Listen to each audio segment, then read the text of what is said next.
après la présentation. Sinon, il y a aussi la possibilité d'envoyer des questions là par écrit dans l'espace conversation. J'ai vu qu'il y en a qui l'ont déjà fait, donc ma collègue Chiara qui interviendra tout à l'heure répond aux questions par écrit et puis voilà, on va s'échanger au cours de la présentation. Alors, on va commencer avec donc ce webinaire checklist.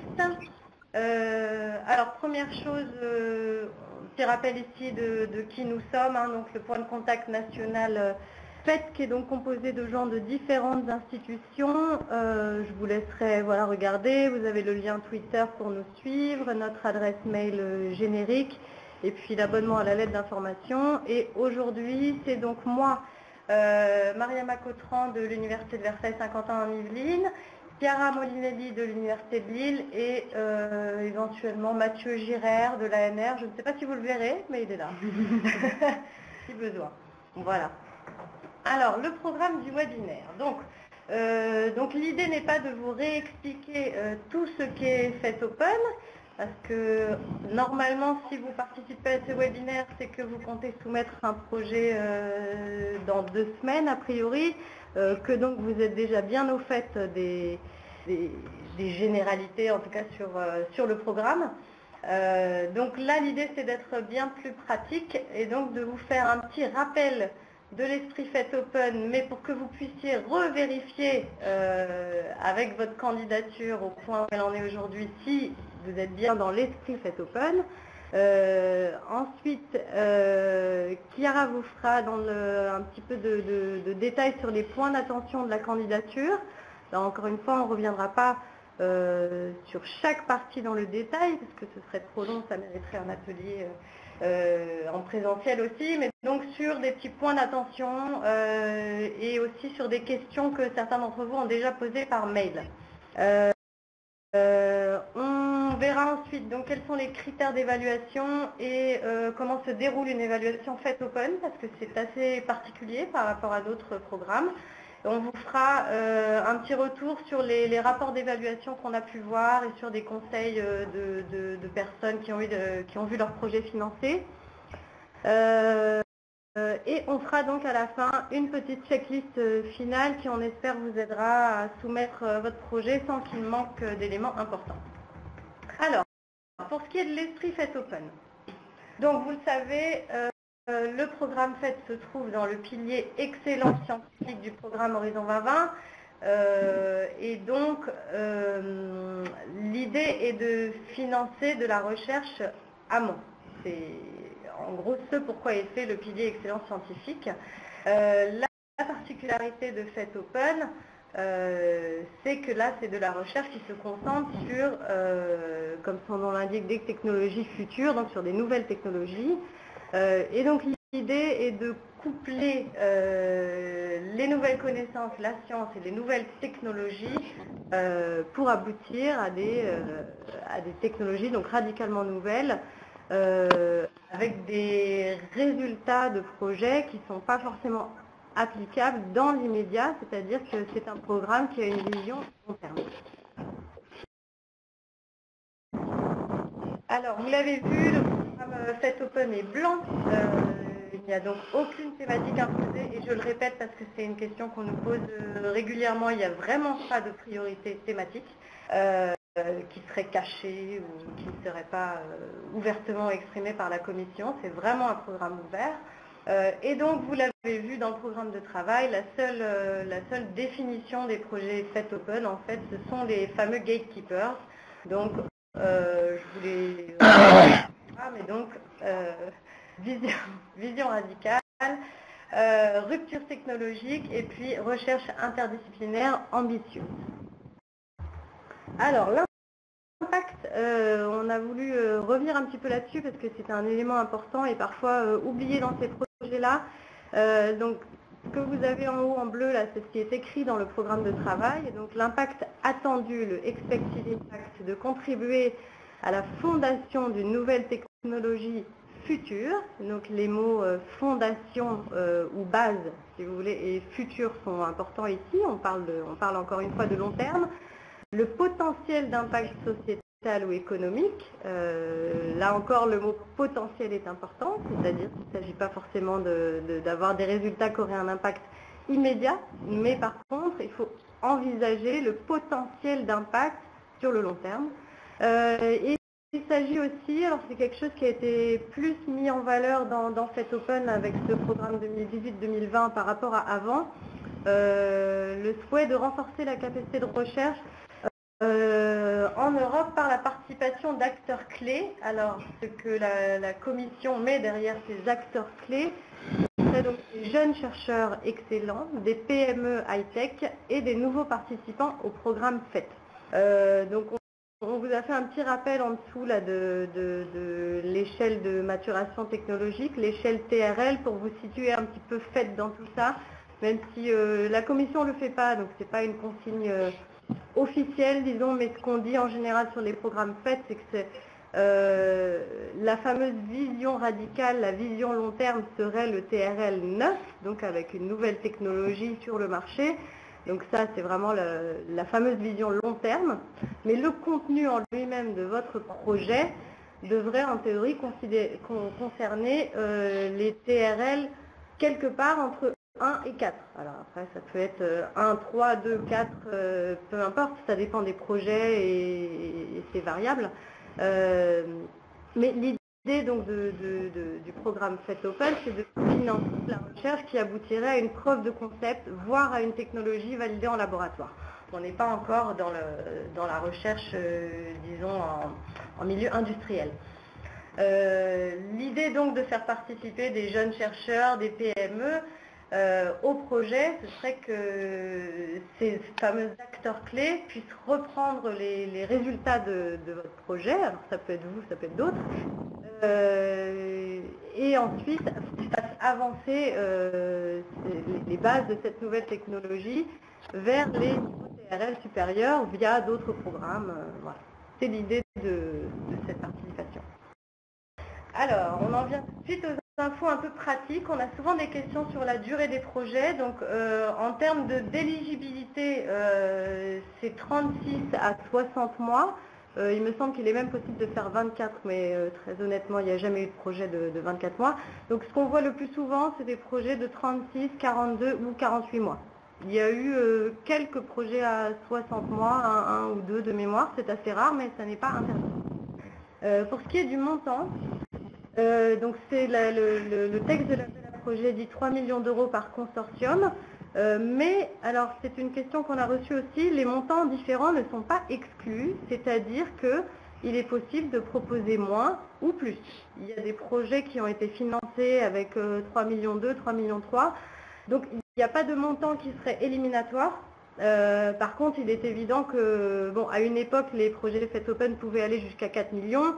La commission a baissé à 3 millions, c'est pas pour rien non plus, donc on déconseillerait d'aller au-delà de 3 millions 5, 6, sauf s'il y avait une raison très spécifique. Mais voilà, pas monter forcément trop haut non plus. Alors la deadline, je pense que vous la connaissez tous, hein, la prochaine c'est le 16 mai 2018.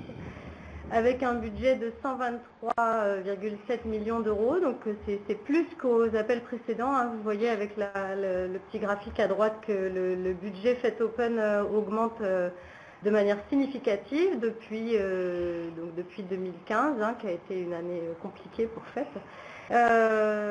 Et alors notez quand même que si vous ne le saviez pas déjà, vous avez d'autres deadlines prochainement, donc en janvier 2019, en septembre 2019 et ensuite en mai 2020. Où vous pourrez resoumettre votre projet s'il n'est pas financé à cette session. Il n'y a aucune limite de resoumission dans FET Open et le budget augmente fortement jusqu'en 2020. Voilà. Alors, pour ce qui est du consortium, il y a aussi des petites particularités avec FET Open. En général, les consortia FET Open sont relativement réduits. Alors, on a recensé dans les projets financés depuis 2014 à 2017 entre 3 et 11 partenaires. Donc il y a des projets à 3 partenaires, faut savoir. Il n'y en a pas beaucoup, mais il y en a. Mais voilà, ce qui se voit le plus souvent, c'est entre 4 et 9 partenaires, donc voilà, 5, 6, 7. C'est assez ouvert et ça dépend des objectifs de votre projet. Alors, pour ce qui est d'une question très récurrente dans Fête Open, la participation d'entreprise. Alors, on va insister là-dessus, la participation d'entreprise n'est pas obligatoire, et d'ailleurs, ça n'est pas aucune indication en ce sens dans le projet. Ça n'est pas une condition d'éligibilité.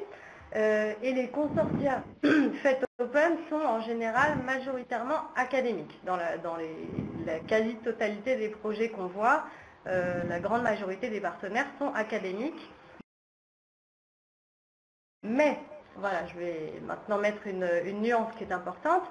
La participation de PME, donc high-tech ou de start-up, est un point positif pour l'évaluation du critère impact. Ça, c'est clairement dit. Oui, est-ce qu'on peut demander, doit y avoir quelqu'un au téléphone qui est assez près de son téléphone, soit de s'éloigner un petit peu du combiné, soit de mettre sur mute, s'il vous plaît. Voilà. Donc, je le disais, la participation de PME est un point positif donc, pour l'évaluation du critère impact, c'est-à-dire que ça fait partie des critères d'évaluation, comme je le disais, ça fait partie de la participation d'acteurs clés. Donc, c'est pas le seul, mais ça en fait partie. Donc si c'est pertinent la participation d'une PME, qui est bien sûr en rapport avec les objectifs du projet, sera bien perçu et peut vous rapporter quelques points. Dans tous les cas, la perspective du transfert de technologie, même si ça n'est pas forcément à l'issue des 3 ou 4 ans du projet, mais plus loin, doit être envisagée dès la candidature. Et la participation d'industriels, donc que ce soit des PME ou non, est fortement conseillée, même si ça n'est pas forcément au sein du consortium lui-même. Ça peut être au sein, par exemple, d'un advisory board. C'est quelque chose qu'on ajoute souvent dans les projets, tout simplement pour envisager les questions d'éventuels passages à une échelle industrielle sur la technologie proposée. Alors, pour ceux qui ont demandé des chiffres un peu plus précis, sur le dernier appel, donc la deadline de septembre 2017, ce qu'on voit, c'est que sur 27 projets financés, 75% des projets avaient au moins une PME dans le consortium. Donc voilà, il y a quand même beaucoup de projets financés qui font participer des PME. Il y avait 34 PME participantes, ce qui veut dire que dans les projets où il y avait une PME, il y en avait souvent plusieurs, parfois plusieurs. Et on a eu aussi 10 entreprises non PME, dont des grands groupes qui participent à des projets Fête Open. Donc voilà, la participation d'entreprises n'est pas obligatoire, mais quand même, voilà, il y a un quart des projets qui passent sans entreprise, donc clairement c'est faisable en restant un consortium entièrement académique, mais ça reste une minorité des projets. Alors, un petit rappel pour ce qui est des autres questions qui peuvent se présenter sur le consortium. Alors ça, ce ne sont pas des spécificités Fête Open, ce sont des remarques qui marchent pour tous les projets collaboratifs Horizon 2020. Pour ce qui est des pays tiers, c'est-à-dire les pays qui ne sont ni membres de l'Union européenne, ni associés à Horizon 2020, vous avez des pays qui sont automatiquement finançables et des pays qui sont non automatiquement finançables. Donc en gros, les pays qui sont en général pas financés sont les pays industrialisés et les pays émergents, en dehors de l'Afrique du Sud qui reste finançable. Et tous les autres pays du monde peuvent être financés. Donc vous avez une liste complète là sur les liens qu'on vous indique. Pour ce qui est du Royaume-Uni, pour l'instant, il n'y a pas de souci pour inclure des partenaires ou même être dans un consortium qui serait coordonné par des Britanniques. Jusqu'à la deadline de janvier 2019, ça devrait aller, sauf scoop international d'ici là. Après mars 2019, on verra et j'espère qu'on aura plus d'informations à vous donner. Mais pour l'instant, ne vous souciez pas trop de cette question-là. Si vous voulez en savoir plus, il y a un lien là qui vous explique, voilà, c'est un lien d'une agence de recherche britannique qui vous explique un petit peu comment ça fonctionne. Si vous faites partie partie d'une unité mixte de recherche.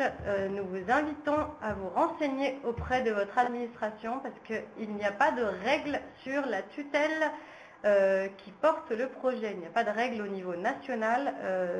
C'est variable dans chaque université, organisme, selon votre laboratoire.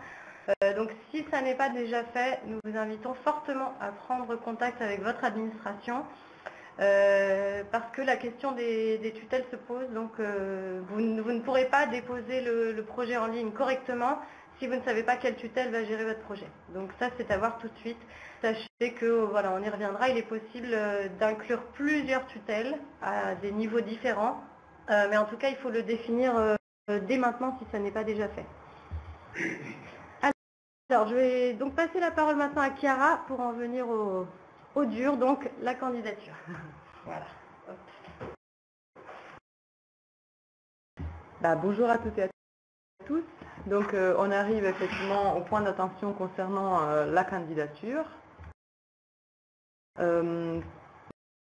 Voilà, pour commencer votre candidature, vous savez maintenant, sous H2020, un portail unique a été mis en place par la Commission.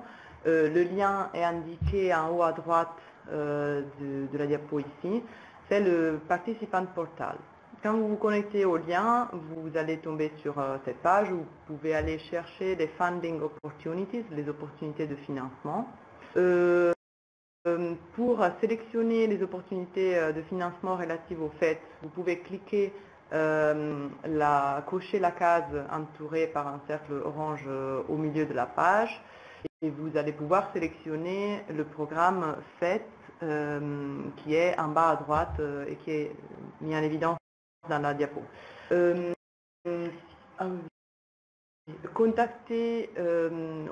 vous conseillons de contacter votre service d'accompagnement Cellule Europe, etc. Au plus tôt, le plus tôt possible, dès le montage de votre projet pour vous accompagner dans toutes ces étapes. Vous pouvez aussi accéder à votre compte via le login ou vous enregistrer avec les boutons qui sont en haut à droite, ici. La première étape, donc, c'est le repérage de l'appel à projet. Une fois connecté, vous allez retrouver les différents sujets, topics qui sont relatifs à l'appel à projet sélectionné, qui peuvent être donc ouverts, open, fermé, closed ou futur, forthcoming. Il y a différents types d'actions qui sont indiqués dans chaque encadré. Le modèle de date limite également est précisé, single stage ou multiple cutoff. Multiple cutoff, c'est le cas pour fait open. Et la date d'ouverture et les dates limites d'échéance dans ce cas sont indiquées également. Étape numéro 2, une fois que vous aurez sélectionné le topic, vous allez pouvoir analyser l'appel à projet et le topic que vous avez choisi. Vous trouverez donc ici une description du topic, et notamment l'appel à projet et l'impact attendu, qu'on a rappelé tout à l'heure avec Mariama. Ensuite, vous trouvez en déroulant les deux fenêtres en bleu ici. La deuxième concerne les conditions du sujet de l'appel à projet et les documents relatifs à l'appel à projet. Donc les critères d'éligibilité et d'évaluation, tous les formulaires et les informations concernant l'appel à projet. Il y a également, et c'est peut-être une nouveauté pour certains, un outil pour la recherche de partenaires. Et c'est ici, avec ce bouton en bas à droite, que vous pouvez commencer la soumission. Et nous le redirons, on le dit à chaque fois, commencez la soumission le plus tôt possible. La troisième étape, step 3, donc c'est la création de votre projet. Au début, vous allez devoir renseigner le PIC de votre institution. Chaque institution doit avoir un main contact, un contact principal, qui est le principal investigator, le PI du partenaire coordinateur du projet. Et la troisième chose qui vous est demandée est l'acronyme et un abstract du projet. Tout ce qui est rentré ici concernant l'acronyme et l'abstract peut être ensuite modifié. Le PIC, pas sûr, mais en tout cas, l'acronyme et l'abstract pourront être modifiés par la suite. À l'étape 4, vous allez pouvoir constituer votre consortium en ajoutant donc les partenaires. Cela peut se faire en utilisant leur PIC number. Le PIC number peut être recherché directement sur le participant portal ou peut être directement demandé à vos partenaires. Pour chaque partenaire, il faudra définir le contact principal, le principal investigator du partenaire, et les droits d'accès qui peuvent être full access ou contact person seulement. Donc full access évidemment donne des droits d'accès de lecture et écriture également. N'hésitez pas aussi, vous pouvez également ajouter pour chaque des partenaires, et notamment si vous êtes coordinateur, pour le coordinateur, des contacts supplémentaires si demandés par votre institution. Ça peut être le responsable de la cellule Europe ou d'autres personnels, d'autres participants au projet de votre équipe. Tous les contacts qui sont ajoutés à ce stade reçoivent un email de notification qui les invite donc à se connecter au participant portal. Une fois l'étape 4 terminée, et encore une fois, on peut revenir à l'étape 4 à tout moment, donc ajouter des partenaires à tout moment jusqu'à la deadline. Une fois terminée l'étape 4, on arrive à l'étape 5 et on commence effectivement la saisie de la candidature. Cette fenêtre-là que vous voyez donc un petit screenshot de la fenêtre qui va réapparaître, rappelle notamment la deadline ici sur la gauche et le nombre de jours restants avant la date de clôture. À ce stade ici, il est possible d'éditer en ligne le formulaire administrative forms ou part A, ou la partie A donc du projet qui concerne la partie administrative. En cliquant sur le bouton Edit Form, une fenêtre de dialogue s'ouvre, où le formulaire A s'ouvre dans une nouvelle fenêtre. C'est l'encadré que vous trouvez ici. Ce formulaire contient différentes parties. Une première concerne les General Information, les informations générales de votre projet. Vous retrouvez ici l'acronyme qui peut être modifié donc à ce stade. Il faudra renseigner le titre et les mots-clés concernant votre projet. Donc on conseille toujours de trouver un titre qui soit compréhensible et qui puisse capturer l'attention aussi des non-spécialistes. Les mots-clés ou descriptors sont un nombre de 3 à 6. On peut les choisir via un menu déroulant qui s'ouvre quand on clique sur Add Descriptors, sur le bouton ici. Et donc voilà, on conseille de prendre bien le temps de choisir les bons descripteurs qui permettent d'identifier au mieux votre projet, ainsi que également de prendre le temps du choix des mots-clés libres qui peuvent être ajoutés, un nombre facultatif, donc autant de mots-clés qui est nécessaire. Et c'est sur la base de ces mots-clés que les reviewers sont sélectionnés. Donc on voit bien l'importance du choix des mots-clés ici. Tout de suite après, voilà, là c'est un screenshot qui détaille un peu les choix possibles des descriptors. On voit qu'on choisit une discipline, il y a des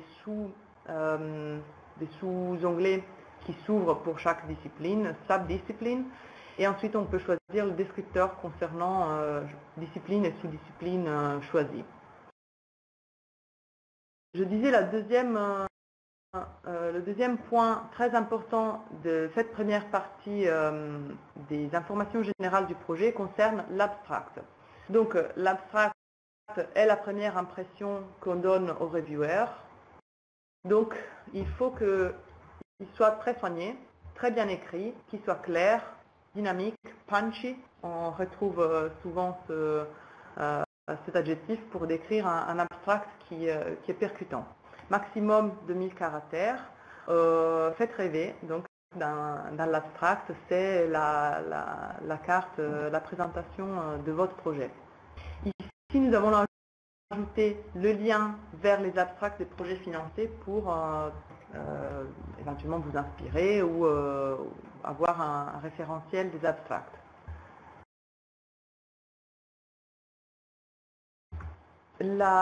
Toujours dans la partie des informations générales, il y a des cases à cocher concernant les déclarations du coordinateur qui concernent le consentement des partenaires, la conformité au code de conduite européen pour l'intégrité de la recherche et les déclarations sur la capacité financière des partenaires. Il y a une distinction entre organismes publics et privés. N'hésitez pas à poser des questions, on va passer assez vite sur ces parties, c'est juste pour éventuellement susciter des doutes ou des questions. N'hésitez pas à les poser à l'oral ou à l'écrit. On passe après la première partie à la deuxième partie du part A et qui concerne les informations administratives des organisations participantes au projet. Pour chaque bénéficiaire, il y a une première page en bleu qui s'affiche, qui s'est remplie automatiquement et qui est liée au PIC number qui a été rentré. Une deuxième partie qui est à compléter avec le nom et l'adresse du laboratoire du Principal Investigator de l'institution. Plusieurs laboratoires peuvent être ajoutés à l'aide de ce bouton Add a Department qui se trouve en haut à droite de cette page. Et chaque partenaire peut remplir soi-même les informations qui le concernent. Ce n'est pas qu'au coordinateur de remplir ces informations. Donc chaque partenaire est invité, s'il a les droits d'accès en écriture, à remplir les informations administratives qui le concernent. Une troisième partie concerne plus précisément le Principal Investigator, le responsable scientifique du partenaire, dont le nom et prénom et adresse mail s'affichent automatiquement. Cela a été rentré pour rappel à l'étape 4. Il faut préciser les infos relatives à l'adresse, labo, etc. La troisième partie de cette part A concerne le budget. C'est un tableau récapitulatif qui est réparti, donc à chaque ligne correspond à un partenaire et les colonnes représentent les différents postes des dépenses. La première concerne les coûts de personnel, les coûts directs de personnel. On ne fait pas de distinction de personnel permanent ou CDD. La deuxième colonne concerne les autres coûts directs et qui regroupe donc missions, consommables, coûts de publication, équipement, seulement la partie amortissement, on le rappelle. Ensuite, on retrouve les coûts directs de sous-traitance, à prévoir les cas échéants. La colonne D se remplit automatiquement. La colonne E concerne les in-kind.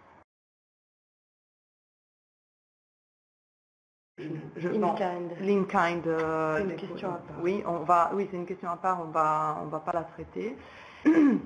Les coûts indirects, ici, sont calculés automatiquement et correspondent aux 25% des coûts directs du projet. Donc la somme des deux cases qui sont là. N'oubliez pas la dernière colonne. Il faut bien rentrer la somme totale de demandes de financement à la commission. Le montant maximal étant affiché en colonne J. Petit rappel de points clés sur le budget. S'il y a des tierces parties, il faudra bien inclure leurs coûts dans la ligne du bénéficiaire correspondant. Il n'y aura pas de ligne supplémentaire pour les tierces parties. Le budget total par partenaire et par catégorie de dépenses n'apparaît que dans la partie A, donc ici dans cette partie-là. En revanche, dans la partie B, il y aura des tableaux à détailler concernant le nombre de personnes mois par Work Package, le nombre de personnes mois impliquées dans le projet par partenaire et le coût total des missions, équipements, consommables et autres biens, avec une brève description, mais seulement pour les partenaires dont la catégorie autres coûts directs dépasse le 15% des coûts directs de personnel. Donc, il n'y a pas d'autre particularité pour le programme Fait Open. N'hésitez pas, en revanche, à vous adresser à vos cellules d'accompagnement de montage pour toute question, notamment concernant les coûts de personnel ou les autres questions de coûts de consommables, etc. La quatrième partie de cette partie A concerne l'éthique. Il y a différentes rubriques concernant les êtres humains, les animaux, environnement, etc. Si vous cochez yes, oui, pour une des lignes, la case correspondante à côté s'affiche et il faudra y indiquer la page du part B où se trouvent les informations correspondantes à ce point d'éthique. Où donc ce point d'éthique est bien détaillé et expliqué. D'autres questions spécifiques pour le call, c'est la cinquième partie de ce part A, et c'est ici en cochant yes ou non, où il est possible de se désengager du programme Pilot on Open Research Data. Ce choix n'aura pas d'impact dans l'évaluation de votre projet. Par défaut, la case non est cochée. Ça veut dire que vous adhérez au Pilot on Open Research Data. Si vous voulez vous désengager, il faut cocher oui. Pour terminer, la dernière page du part A permet de sauvegarder et fermer les modifications que vous avez apportées. On arrive rapidement à la partie B. Vous pourrez télécharger les formulaires pour les deux parties qui concernent la partie B en cliquant sur le bouton en bas à gauche de cette fenêtre.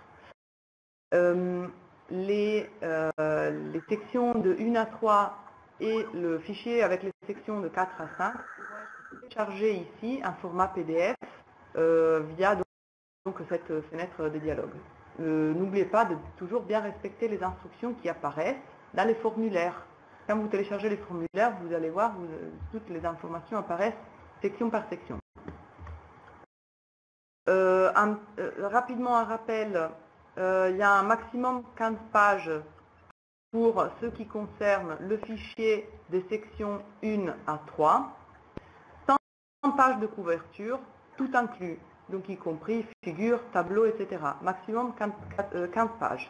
N'oubliez pas de retirer les 2 premières pages d'instruction avant la soumission. Et sachez que les pages annexées ne seront pas considérées, seront grisées, ainsi que les évaluateurs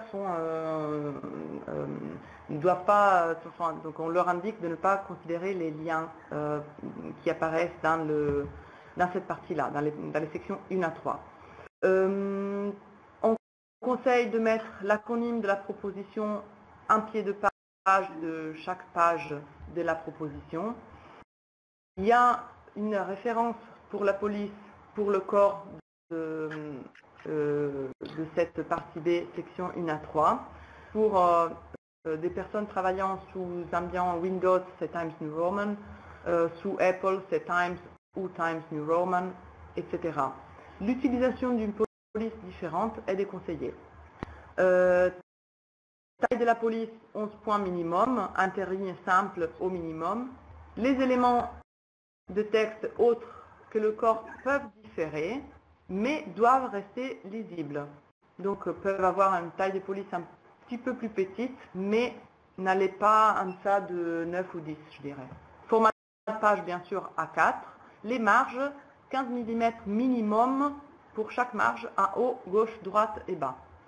Pied de page et en tête exclu. La section 1 à 3, donc comme son nom le dit, se compose de 3 sections qui correspondent aux 3 critères d'évaluation. La première section concerne l'excellence. Comme on l'a déjà dit, suivre les templates précisément, parce que les experts évaluateurs devront commenter chaque sous-section de manière très scolaire, on va dire. Donc on commence par la vision de long terme et la technologie future que vous visez. N'oubliez pas, enfin on conseille quand même d'afficher des objectifs pour votre projet qui soient SMART.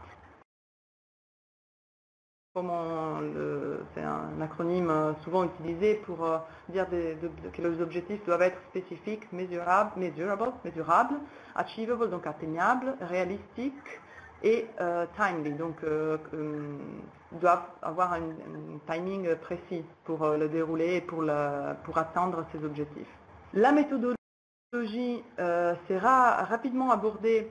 Il y a une petite imprécision dans ce slide.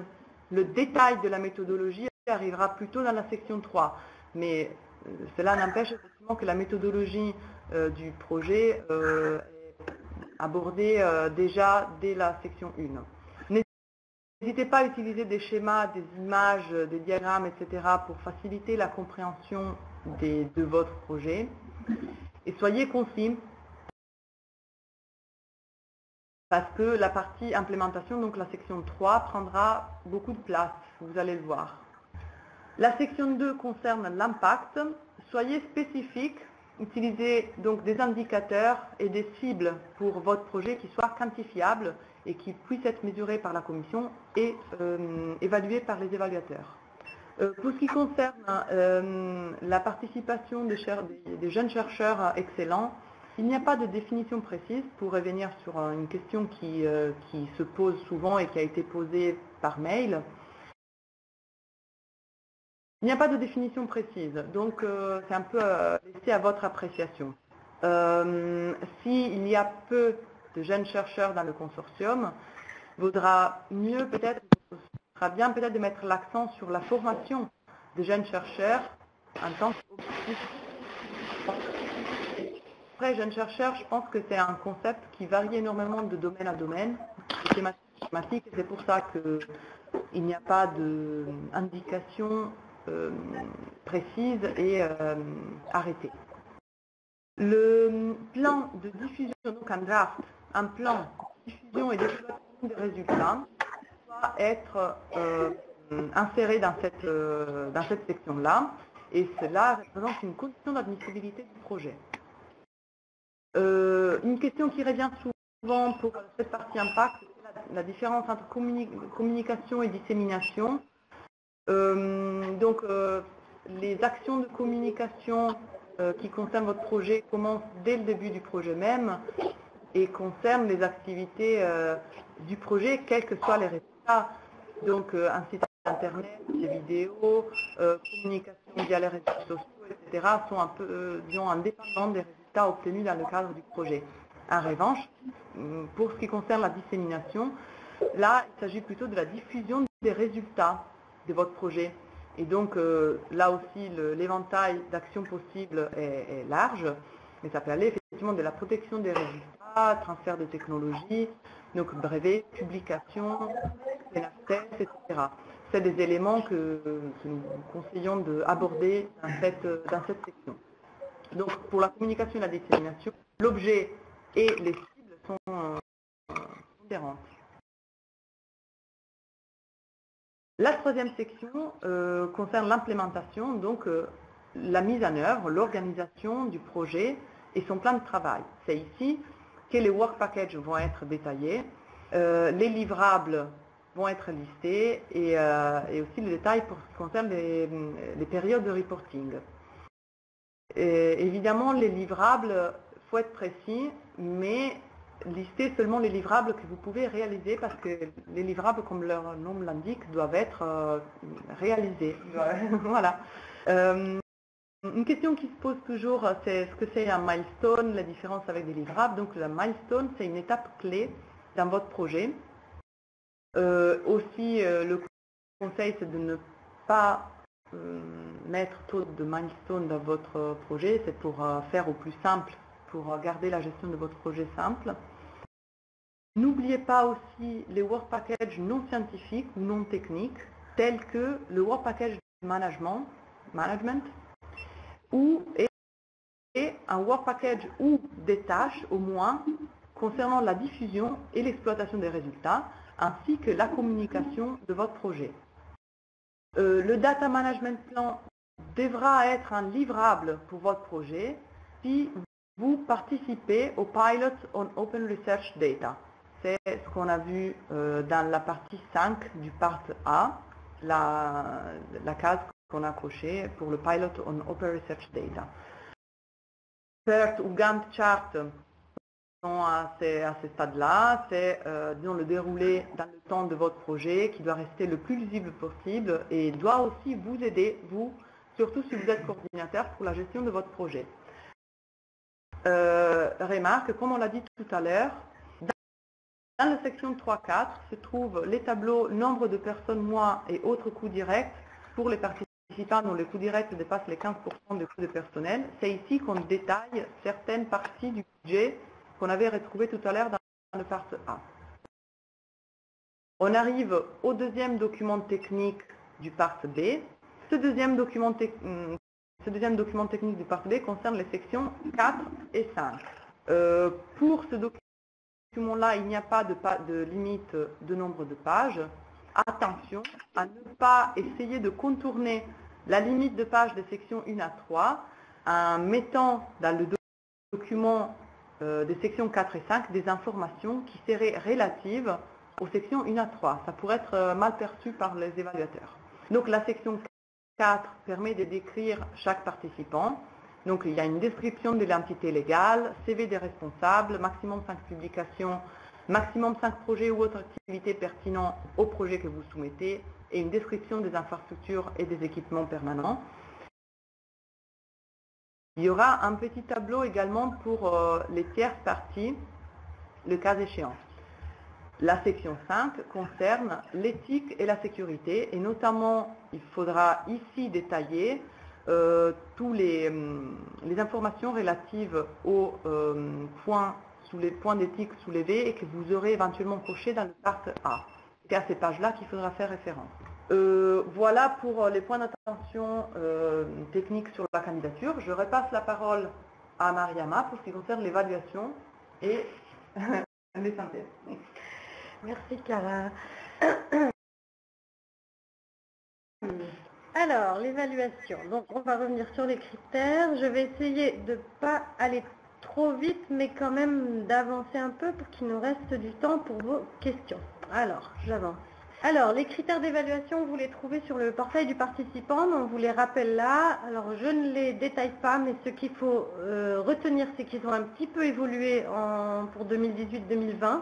Donc, les évaluateurs, quand ils vont noter vos projets, c'est cette grille-là qu'ils auront, c'est-à-dire qu'ils devront noter la partie excellence, la partie impact et la partie implementation en mettant des commentaires sur chaque sous-critère. C'est pour ça qu'il est important de relire votre proposition avec ces sous-critères à côté ou de le faire relire par quelqu'un d'autre, ce qui serait encore mieux. Parce que tout simplement, si des éléments manquent, eh bien, les évaluateurs ne sauront pas quoi écrire dans les commentaires et ce sera forcément un point faible pour la note finale. Notez que comme on est dans le pilier excellence scientifique, la partie 1, donc la partie scientifique et technique, a un coefficient plus élevé que les autres parties dans l'évaluation, ce qui ne veut pas dire qu'il faut négliger l'impact et la mise en œuvre, puisque comme tous les appels à projets Horizon 2020, l'appel à projet fait open est compétitif, et celui-là est particulièrement compétitif, et c'est souvent les notes impact et mise en œuvre qui vont faire la différence. Alors, le déroulé de l'évaluation est vraiment particulier à Fait Open. Il est assez différent de ce qu'on peut trouver dans d'autres appels à projets d'Horizon 2020. Donc, ça, vous l'avez vu, vous avez une soumission en une seule étape depuis 2014, donc ça fait un petit moment, avec une évaluation qui, par contre, va se dérouler en plusieurs étapes. Alors, on dit 2 étapes pour simplifier, mais c'est en fait un petit peu plus compliqué que ça. C'est-à-dire que vous avez d'abord une vérification d'éligibilité par la Commission européenne. Ça, c'est classique. Ensuite, une sélection des experts. Et donc, j'en reviens à ce que Chiara vous a dit tout à l'heure sur l'importance de la sélection des descripteurs et des mots-clés. car c'est grâce à cette liste-là et à votre abstract aussi que seront choisis les experts. C'est-à-dire que plus vous êtes précis, plus vous réfléchissez à tout ça, plus vous avez des chances que votre proposition soit évaluée par des vrais experts des domaines de la proposition. Ces experts sont sélectionnés avec le défi en plus pour la Commission européenne de trouver des experts sur plusieurs domaines, puisque vous le savez, les projets Fait Open sont interdisciplinaires. Vous avez donc ensuite une évaluation à distance par 4 experts pour chaque proposition, c'est-à-dire que chaque expert va écrire un rapport individuel sur chacun des projets qui lui est attribué. Il y a une vérification ensuite par la commission de la qualité de ces rapports et éventuellement des allers-retours pour corriger les rapports si besoin. Il y a une relecture de chaque rapport et ensuite et par d'autres experts, et ensuite tous les projets vont passer devant un panel interdisciplinaire. Alors il y a plusieurs panels, j'y viendrai ensuite, 3-4 par session Fait Open. Et au moment de ce panel, les propositions qui ont été bien notées par les experts à distance sont rediscutées jusqu'à 1 heure par projet si besoin. Donc c'est une évaluation qui est assez sérieuse, qui est assez poussée, et on a en général un retour très positif des personnes qui participent à ces panels. Donc votre projet est entre de bonnes mains. Alors à la fin, donc c'est-à-dire au bout de 5 mois, ça c'est le temps maximal que la commission s'attribue pour l'évaluation. Vous recevrez, donc 5 mois après la soumission au maximum, un rapport d'évaluation très détaillé, puisque pour Fait Open, la commission a choisi vraiment la transparence, c'est-à-dire que les rapports d'évaluation sont très peu réécrits, sont très peu raccourcis aussi, donc les rapports sont en général assez longs et assez détaillés, c'est-à-dire que vous voyez les commentaires de chaque des 4 experts sur chaque sous-critère, plus les commentaires du panel. Donc c'est une évaluation qui est très complète et donc je vous préviens tout de suite, parfois contradictoire, puisque les experts ne sont pas toujours d'accord entre eux. Alors ça c'est un exemple qu'on avait donc pour la première session Fait Open d'Horizon 2020, la session 2014. Donc pour vous donner une idée un petit peu de comment fonctionnent les panels interdisciplinaires, vous voyez que c'est donc des domaines très larges, hein. Et les panels sont réorganisés en fait à chaque session, à chaque cut-off date.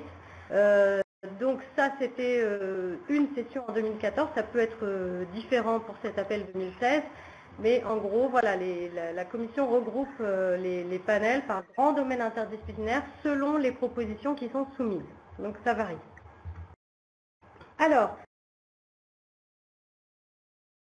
je ne vais pas vous détailler les slides suivantes, on vous enverra la présentation et donc je vous conseille, si vous trouvez le temps d'aller regarder un petit peu tout ça, les quelques slides suivantes sont des extraits de rapports d'évaluation réels hein, qu'on a vus. Donc on en a extrait en gros les points positifs et les points négatifs pour vous donner une idée de ce qui revenait. Mais en gros, ce qu'on voit dans les projets Fait Open qui sont bien évalués, c'est qu'en général, les experts ont été plus que, comment dire, ont ressenti un vrai enthousiasme en lisant la proposition. On sent qu'il y a un vrai effet de séduction. C'est pour ça qu'on vous dit, faites rêver un petit peu. Il y a cet élément un petit peu de presque d'utopie, je dirais, dans les projets Fait Open. Et donc, voilà, voyez grand et faites un petit peu rêver les experts. Voilà, donc ça je ne vous détaille pas, mais je vous invite à regarder ensuite tous ces points-là. Alors, quelques petits conseils qu'on a pu compiler. Alors, une évidence, maintenant que vous avez vu comment se déroule le processus d'évaluation, mais ça vaut la peine de le rappeler, toute la difficulté de ces projets Fait Open, surtout dans 15 pages, c'est d'écrire à la fois pour des experts du ou des domaines concernés et à la fois pour des non-spécialistes. Vous l'avez vu, les propositions sont bien évaluées par des scientifiques. Par contre, ce n'est pas forcément des spécialistes du domaine concerné. Ils vont être d'une discipline, soit de la même discipline, soit d'une discipline proche. Mais de toute façon, il y a cet élément d'interdisciplinarité. Donc il y a forcément des gens qui vont lire évaluer et discuter de la proposition qui ne vont pas tout comprendre. Et donc il faut trouver cette façon de s'exprimer qui permet de se faire comprendre par les deux. Donc ça va dépendre des parties de la proposition, mais en tout cas un conseil général, ce serait au moins dans l'abstract et la première ou les 2 premières pages de la proposition, garder en tête les non spécialistes. Et il est normal qu'après il y ait des précisions techniques et scientifiques que tout le monde ne comprendra pas, mais éviter ça au tout début de la proposition. Donc ça, Carole a dit, toujours avoir des objectifs clairs, mesurables et quantifiables. Un autre conseil, c'est, alors, Faites Open, je vous l'ai dit, c'est un programme très ouvert, donc soyez créatifs sur le fond. Hein, on attend vraiment des propositions qu'elles soient inventives, créatives et disruptives, puisque ce mot est à la mode. Par contre, soyez scolaires sur la forme. Les évaluateurs ont beaucoup de propositions à lire en peu de temps. Et donc il est évident qu'il ne faut pas contourner le template et il faut essayer de répondre à chaque question posée méthodiquement. Alors soyez tout de même réaliste dans ce que vous promettez, puisque si votre proposition est financée, la proposition devient une annexe à votre contrat de financement, donc un engagement contractuel. Donc ne promettez pas la lune parce que vous aurez du mal à tenir vos promesses. Et puis de toute façon, rappelez-vous encore une fois, la proposition est évaluée par des scientifiques qui ont tout de même une idée normalement de ce qu'on peut faire en 3 ou 4 ans. Alors un conseil qu'on donne souvent pour Faites Open, donc c'est essayer donc de faire rêver un petit peu d'abord sur cette nouvelle technologie, qu'est-ce que ça pourrait changer dans nos vies, dans la vie économique, est-ce que ça pourrait créer de l'emploi éventuellement, etc. Mais ensuite il faut convaincre, c'est-à-dire convaincre sur la méthodologie scientifique, sur la façon dont vous allez travailler. Si possible, et donc vu que là on est 2 semaines avant la deadline, maintenant serait le moment idéal, si vous êtes prêts, faites relire la proposition à des collègues d'autres disciplines. Leur retour sera, je pense, intéressant. Alors, la toute dernière chose, c'est la fameuse checklist finale. Donc ça, je vous conseille, avant de soumettre, de reprendre cette page-là et de vérifier que vous avez bien tout, en sachant que de toute façon, le site de la commission est bien fait, c'est-à-dire que s'il manque des choses qui font que vous serez non éligible, par exemple, le site va bloquer. Par contre, il y a certains éléments importants, notamment dans la partie B, qui pourraient manquer. Là, le site ne bloquera pas. Mais en tout cas, sur les éléments principaux, normalement, le site bloque. Donc, bien sûr, rappelez-vous des critères d'éligibilité. Ça, c'est l'un des éléments pour lequel le site va clairement bloquer si vous n'avez pas au moins 3 entités légales dans 3 pays membres de l'Union européenne ou associés à Horizon 2020, ce qu'on appelle AC, Associated Countries. Bien évidemment, il faut que le contenu de la proposition corresponde à l'esprit de l'appel. Hein. Le formulaire de candidature rappelle que si vous êtes considéré out of scope, vous ne serez pas évalué. Le scope étant compris dans un sens quand même assez large pour cet appel-là. Alors, la partie A, on l'a dit, mais surtout les descriptors, à ne pas oublier, les free keywords et l'abstract. J'ai vu récemment un projet soumis sans abstract, c'est la première fois que je vois ça et je ne sais pas du tout si ça va passer. Donc l'abstract n'apparaît pas dans la partie B, donc s'il n'est pas dans la partie A, dans la partie administrative, les évaluateurs ne l'auront pas, tout simplement. Les déclarations du coordinateur sont indispensables. Les informations administratives des partenaires, le budget qui doit correspondre à ce qui est indiqué dans la partie B, c'est-à-dire voilà, au niveau des personnes mois, etc. Ce n'est pas tout à fait les mêmes informations, mais en tout cas certaines peuvent se retrouver d'une partie à l'autre. Le tableau éthique est important. Les questions d'éthique ne vont pas influer sur l'évaluation du projet. Mais alors s'il n'est pas rempli, je pense que le site pourrait bloquer. Et surtout, s'il y a des questions d'éthique qui se posent, et c'est pris encore une fois au sens très large, même si vous avez une très bonne note, que vous êtes sélectionné, des problèmes au niveau des autorisations éthiques pourraient retarder, voire remettre en question la mise en œuvre du projet, le démarrage du projet. Donc c'est quelque chose qu'il faut envisager dès maintenant, qui est important. Alors, vérifiez bien la cohérence des informations entre la partie A et la partie B. C'est important parce que les évaluateurs ont les deux parties. Ensuite, dans la partie B, bien évidemment, il faut que toutes les sections soient remplies dans la limite des 15 pages. Chiara l'a dit, si vous dépassez les 15 pages, alors le site va vous alerter, mais je pense qu'il ne bloque pas. Par contre, les évaluateurs ne pourront pas lire tout ce qui dépasse les 15 pages. En PDF, bien sûr. Bon, la section 4 et 5, bien sûr, à remplir complètement et en PDF. Si besoin, vous pouvez ajouter des annexes relatifs aux questions éthiques. Ça n'est pas une obligation, c'est seulement pour les projets où la question se pose. Alors, donc pour soumettre le projet, vous avez vu, c'est assez simple. Hein, sur le portail, vous avez d'abord un bouton Validate qui, comme dans la partie A, vous permet de vérifier qu'il ne manque rien au niveau technique, en tout cas, au niveau pratique.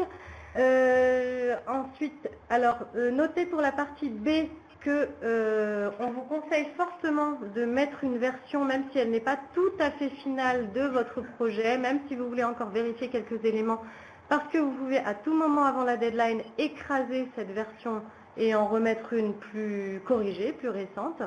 Notez que même si vous cliquez sur le bouton fatidique Submit, vous pouvez toujours rétracter votre proposition et la modifier à tout moment avant le 16 mai à 17 h. Alors vous savez que les sites peuvent bloquer, ça arrive relativement peu avec le site de la Commission européenne, mais ça peut arriver. Donc on vous conseille de soumettre quelque chose avant la deadline. Voilà, donc je le redis, soumettez avant le jour de la deadline et après prenez le temps de vérifier tranquillement parce que si vous avez un souci technique ou une tornade ou que sais-je le jour de la deadline à 17 h, eh bien vous aurez quand même quelque chose. Voilà, on en a fini pour la présentation, ça a été un peu plus long que prévu. Cela dit, pour ceux qui sont encore avec nous, je vous invite à l'oral ou nous sommes à votre écoute.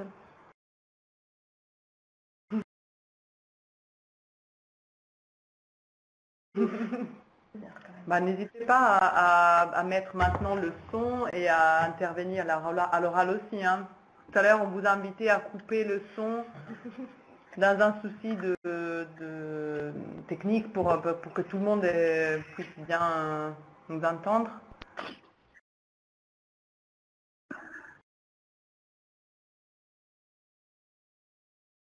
Oui, bonjour Thomas Zemb. Bonjour. Bonjour. Oui, merci d'avoir répondu par écrit à deux des 4 questions. L'une, c'était un retour sur les projets qui sont passés. Typiquement, il y avait combien de références et est-ce qu'elles contenaient les titres dans l'annexe technique? Typiquement, on est 6 partenaires. Il y a évidemment des choses qui sont dans les CV, les 5 projets, les 5 références. Mais il y en a qui me semblent nécessaires dès les 15 pages. J'évalue à moins de 10 maximum, ce qui veut dire qu'on va sacrifier sur les 15 pages une demi-page juste pour les références avec les titres. Est-ce que c'est quelque chose qui s'est fait dans les projets qui sont passés ou est-ce que c'est inutile? Franchement, on n'a pas de règle générale là-dessus, surtout qu'il y a une chose qu'il faut qu'on vous dise, c'est que les projets sont confidentiels, c'est-à-dire que nous, on peut avoir accès au rapport d'évaluation, mais pas aux projets soumis. Donc vous savez on pas. envoie dans nos établissements, mais pas un nombre suffisant qui nous permettrait de vous donner une règle générale. D'accord, ok. Comme je vous l'ai dit à l'écrit, honnêtement, ça dépend beaucoup des domaines aussi. Parce que, comme je l'ai dit, la bibliographie doit servir le projet, donc ne doit pas le desservir. C'est-à-dire si à votre avis, c'est très clair. Et que ça dessert, mais en revanche, si cette demi-page de perdu sur les 15 vous permet d'établir de manière précise l'état de l'art et les compétences, de mettre en avant bien les compétences et les résultats déjà obtenus par le consortium ou par les membres du consortium, ça, effectivement, ça permet plutôt de bien... De servir le projet. D'accord. Merci pour ça. Je laisse la parole à d'autres avant de poser ma dernière question. Pour la question qui est posée par écrit, je me demande juste qu'est-ce que le SAB en fait? Oui. Ah pardon, le Advisory Board. Oui. D'accord. Scientific Advisory Board. Alors, les membres du Advisory Board, non, ne doivent pas forcément être ajoutés comme membres du consortium. C'est souvent justement des personnes externes qui ne sont pas partie prenante, donc peuvent conseiller de manière objective. Par contre, il peut, j'imagine, se trouver qu'il y ait des personnes qui fassent partie des deux, mais en tout cas, non, il n'est pas du tout... Oui, souvent, c'est des personnes qui sont externes, justement, pour avoir un regard pas concerné par le projet même. Oui, Thomas M de nouveau, justement, une petite question reliée. Dans les premières évaluations financières faites par les services compétents du CEA à Saclay et à Marcoule, il apparaît que nous sommes 6 partenaires avec 5 scientifiques permanents et non permanents identifiés. Donc ça fait 30 personnes. Donc il a semblé évident que seuls les leaders de Work Package auraient du temps à implémenter. Le reste, dans les universités, les professeurs, les maîtres de conf, etc., ont leur salaire payé. Donc est-ce qu'il est admis que beaucoup plus de personnes participent de fait que ceux dont on compte des mois de salaire? Alors il n'y a vraiment pas de règle là-dessus, mais oui, par contre, il est admis qu'il y ait des personnes qui participent pour lesquelles on ne demande pas de remboursement des salaires. Par contre, le fait que ça soit des permanents, ça n'interdit pas, au contraire, le remboursement des salaires. C'est justement un des oui, je sais. Des projets européens, mais oui, il n'y a pas de règle là-dessus. Et c'est vrai je suis au CEA et je finis un ERC Advance en ce moment, donc c'est effectivement la règle que l'on a. Est-ce qu'il y a une jurisprudence sur le pourcentage du coordinateur? On me dit que c'est peut-être 50%. Je reviens sur votre question précédente parce que justement, là, si j'ai bien compris, vous voudriez valoriser du temps de personnel sans demander de remboursement? Juste des missions, des déplacements. Bah justement, si la personne ne valorise pas son temps dans le cadre du projet, c'est-à-dire très basique, ne remplit pas de feuille de temps pour ce projet, elle ne peut pas être payée pour des missions ou achat d'équipement, non. Et il y a ça, et si elle remplit des feuilles de temps, elle est remboursée à hauteur tant qu'elle a rempli. Donc, elle reçoit le correspectif de son salaire, au prorata évidemment des heures valorisées. Mais du coup, quand tu as beaucoup de monde, ça fait que tu dépasses parfois le montant maximum que tu peux demander, tu vois. Oui, mais justement, c'est c'est le jeu du montage. Effectivement, c'est pour ça que là, nous, effectivement, on peut vous conseiller sur certains points, etc. Mais n'hésitez pas, encore une fois, à vous adresser à vos structures d'accompagnement. Oui, pour le coup, au CEA Saclay, normalement, vous avez des gens qui sauront très bien, et il y a parfois des règles internes aussi. Oui, je les ai déjà rencontrés plusieurs fois, hein, donc pas de souci. Très bien. Alors, sur l'autre question... Mais c'était pas clair. Pour le coordinateur, il n'y a pas du tout de minimum requis. Il n'y a pas ce genre de règles dans Fait Open. Non. Ah d'accord. Bien évidemment, on s'attend à un investissement suffisant pour pouvoir coordonner un projet de cette ampleur-là, mais il n'y a pas de règles. Il n'y a rien de... D'accord. Merci.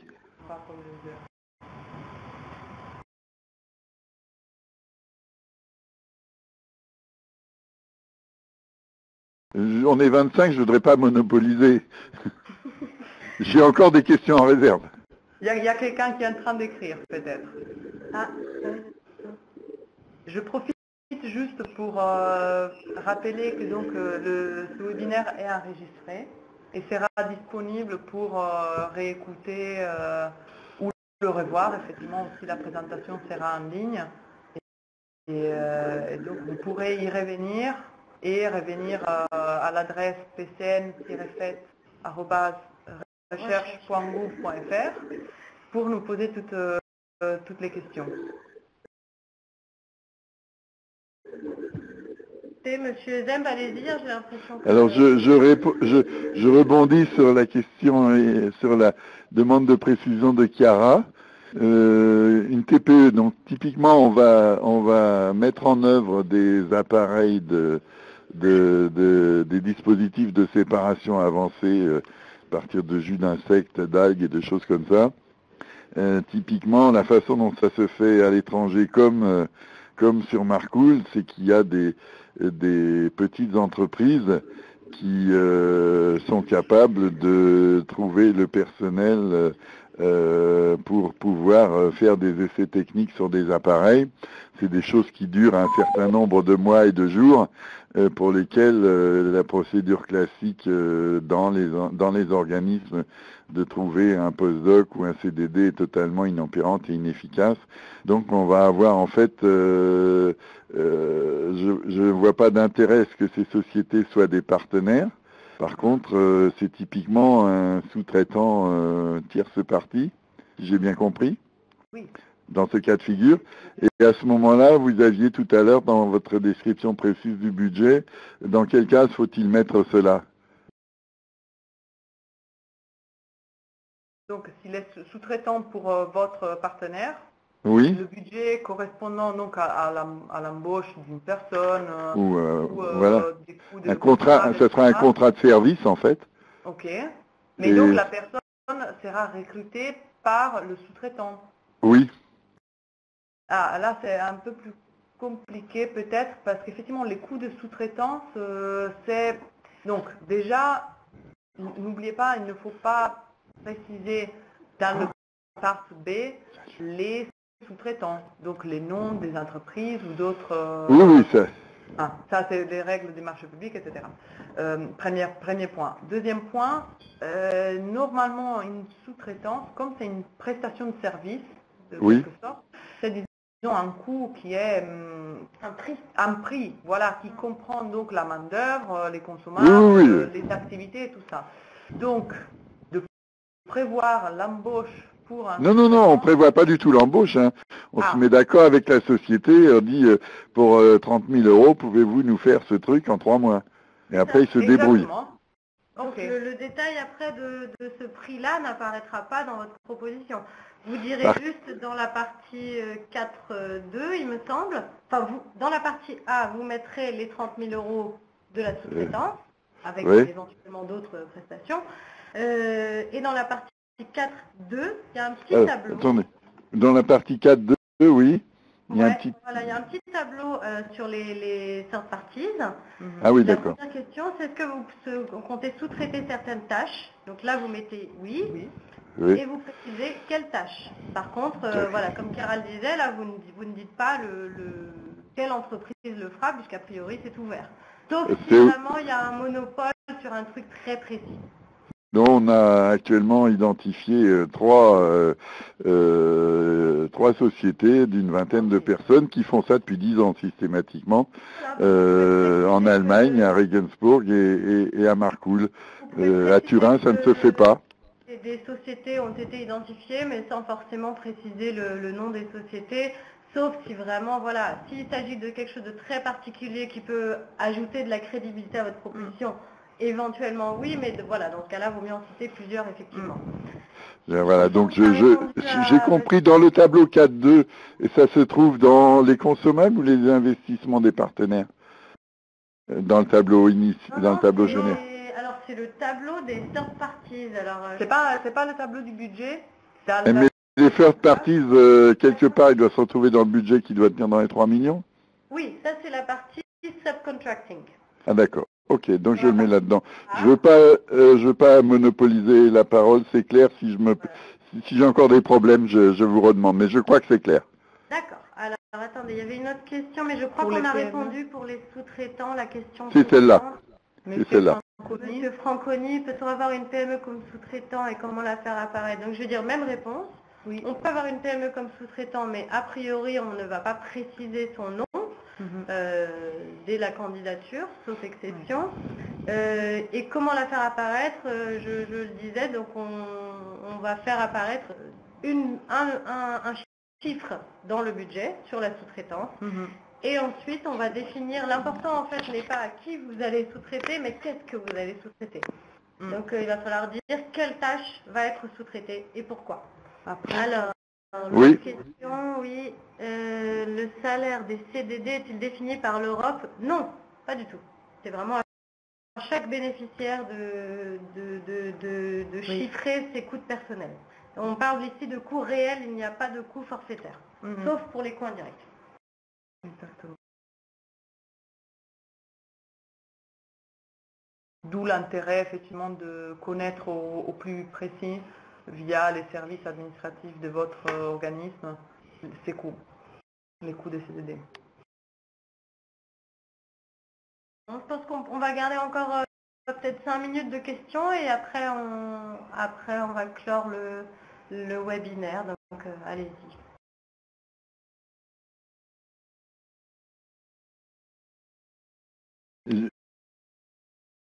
Excusez-moi, c'est encore Thomas Zem. J'avais vaguement cru retenir dans la réunion à Centrale qu'il y avait une fois qu'on avait reçu au bout de 5 mois le truc, il y avait une session orale, un genre de deuxième tour, non? Je me suis trompé. Il n'y a pas du tout de présentation à l'oral. C'est-à-dire qu'au bout de 5 mois, c'est oui ou c'est non? Non, c'est non. Il n'y a pas de présentation orale. Non, mais je veux dire au bout de 5 mois, quand la réponse vient de l'Union européenne, c'est oui ou c'est non? Ah, exactement. Ah oui. C'est oui ou c'est non. D'accord. Ah ben, ça veut dire que mai, ça veut dire que ceux qui passent en mai, ils peuvent se représenter en janvier. Tout à fait. Mais pas en octobre. En septembre, vous voulez dire 2019? Ah oui, il n'y avait pas un octobre 2000... oui, en octobre 2000. C'est janvier la prochaine. C'est janvier 2019. Ah oui, donc on peut repasser au tour d'après. Ouais, il n'y a pas du tout de limite comme dans l'ERC. Il n'y a aucune limite de resoumission. D'accord, merci.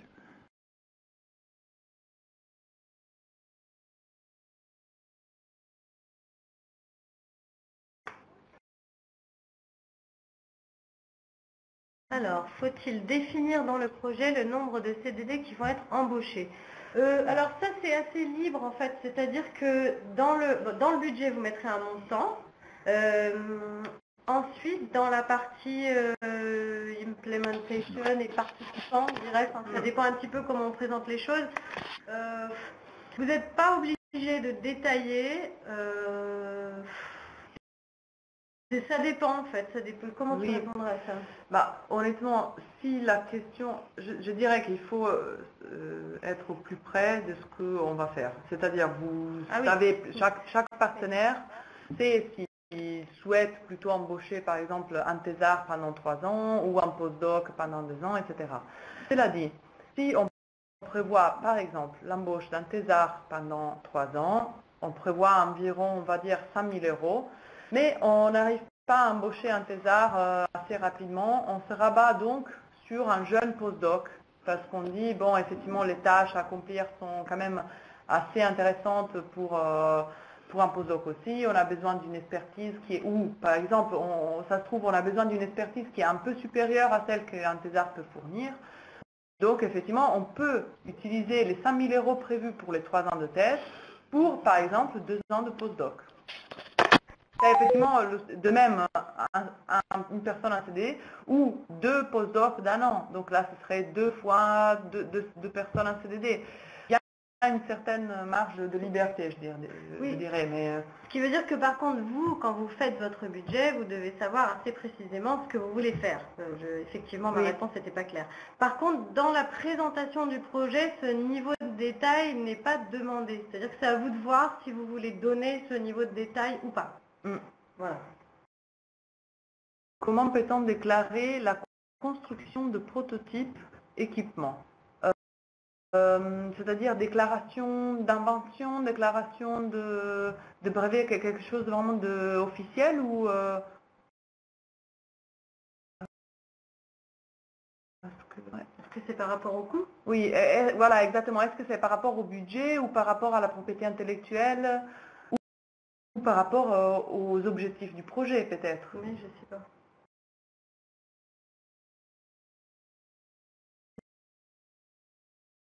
Non, si on veut construire un prototype dans le projet par rapport au budget. Ça dépend quel est le coût de la construction de ce prototype. C'est-à-dire, est-ce que vous parlez du coût des composantes? Voilà, exactement. Vous avez les besoins d'acquérir des consommables, peut-être certains équipements aussi. peut-être la main-d'œuvre, Tout dépend, par exemple, si la construction de ce prototype fait l'objet d'un work package, par exemple, c'est possible. Si c'est un élément essentiel du projet, effectivement, il aura son budget à part. Si ça n'est pas le cas, dans tous les cas, ça va être subdivisé a priori en plusieurs catégories. Il y aura effectivement certainement de la main-d'œuvre. Donc, au moins, alors comme ça fait l'objet d'un work package, vous aurez au moins un nombre de personnes mois qui est relatif à la construction de ce prototype, ça c'est sûr. Après, ça va dépendre de l'apport de chaque partenaire, donc vous n'aurez pas un budget prototype. Vous aurez effectivement un tableau de personnes mois pour ce work package, et ensuite, c'est à vous de voir si ça vous paraît utile d'avoir un budget dédié au prototype en interne, c'est-à-dire entre vous, pour savoir ce que ça coûte, un peu comme quand on organise une conférence, on fait un coût à part. Après, ça n'apparaît pas forcément de cette manière-là dans la proposition. Cela dit, moi, la difficulté que je vois, la seule difficulté est, est-ce que le budget dédié à ce prototype est géré par un seul partenaire ou pas? Parce que du coup, le tableau du budget est relativement simple. Comme vous l'avez vu, il y a une colonne personnelle, une colonne autres coûts directs qui regroupe presque tout.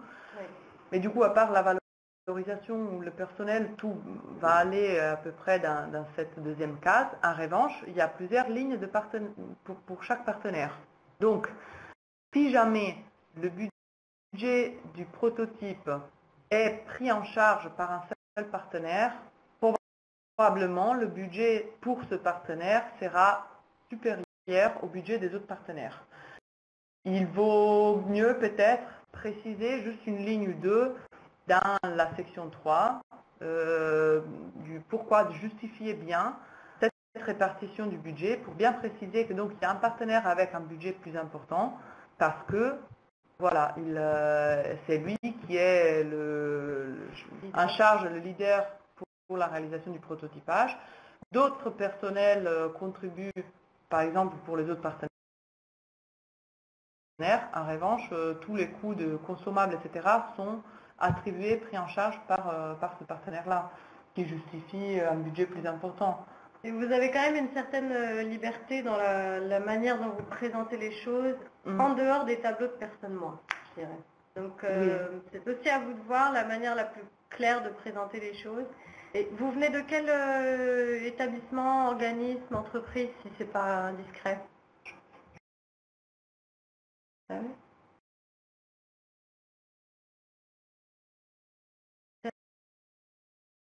CNRS, UMR. C'est le CNRS qui va porter le projet?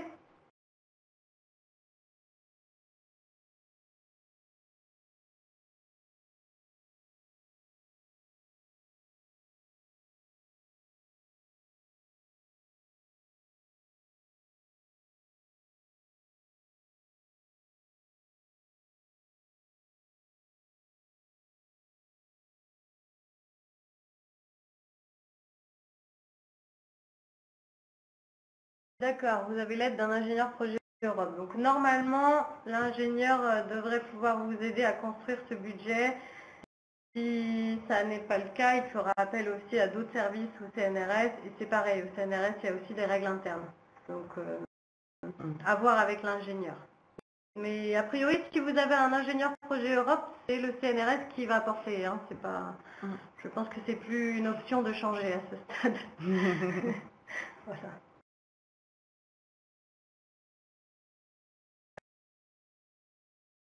Alors peut-être une dernière question si Monsieur Le Métayer est en train d'écrire et puis on va clore ensuite.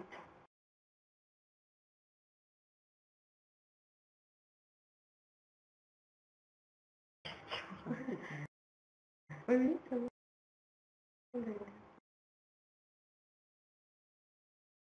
Alors.